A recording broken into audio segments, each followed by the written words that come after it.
Assalomu alaykum hurmatli obunachilar. Mana kartoshkalarimiz chopiladigan bo'ldi. Xudo xolasa niyatlarimiz katta.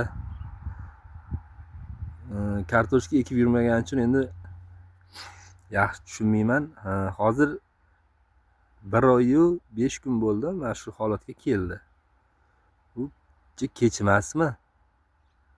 Nima deb o'ylaysizlar? Kartoshka ekadiganlar bormi obunachilarimiz ichida?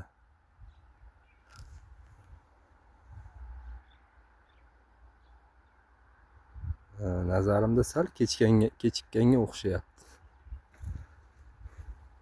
O'zi 1 oyda shuncha bo'ladimi o'zi? Paraylari toza hozircha. Kasallik yo'q. Chopig'i bo'lyapti mana. Chopig'idan chiqardik.